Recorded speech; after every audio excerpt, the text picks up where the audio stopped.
Bonjour à toutes et à tous et bienvenue sur Grand Lille TV pour cette nouvelle édition du Rendez-vous de l'Écho. Aujourd'hui, nous sommes en compagnie d'Alain Delodal. Bonjour. Bonjour. Alors, vous êtes le président du club des entreprises centenaires. Comme son nom l'indique, forcément, vous accueillez des entreprises donc de plus de 100 ans d'âge. Dites-nous quand même l'intérêt, un peu la vocation de départ de ce club. Nous avons voulu créer ce club pour justement donc, accueillir ceux qui ont réussi à passer le cap des 100 ans. 100 ans, c'est un siècle, c'est 2 guerres. Au moins. Donc c'est beaucoup de vicissitudes, de grandes joies aussi, de difficultés certes surmontées. Sinon, ces entreprises ne seraient pas présentes actuellement. Le but, c'est quoi alors? De partager la recette du succès, de partager des valeurs ainsi?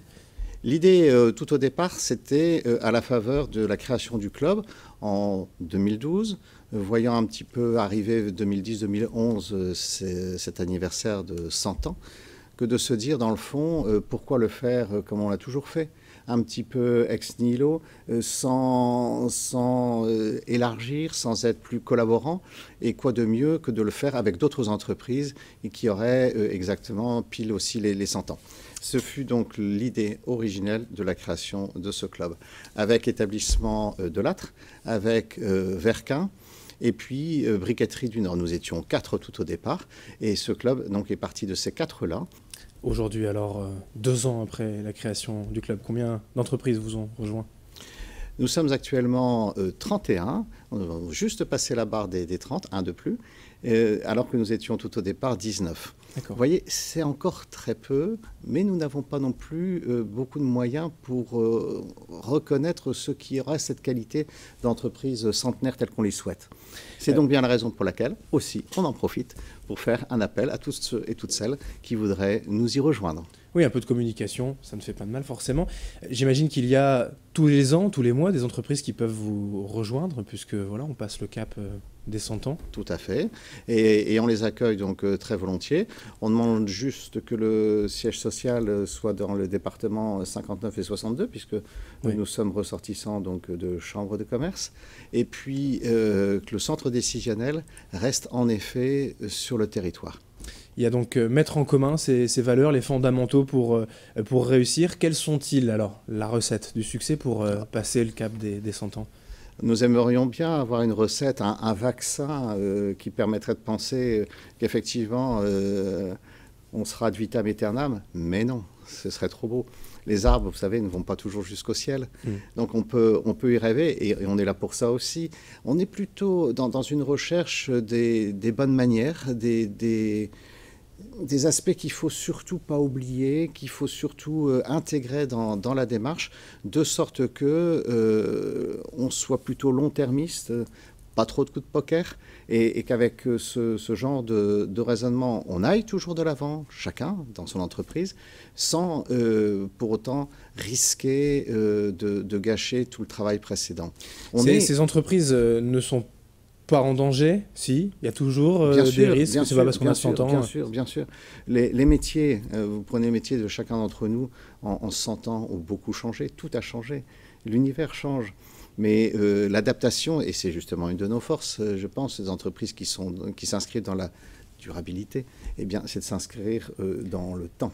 Alors l'une de vos actions, c'est une soirée ce jeudi soir donc, pour fédérer ces entreprises centenaires. C'est aussi un ouvrage que vous avez publié, Le secret des entreprises centenaires. Vous l'avez amené avec vous. Alors la potion magique, la recette, vous l'avez, elle est dans ce livre en fait. Alors je vous le montre, puisque ce soir-là, en effet, c'est ce livre que nous allons mettre en avant.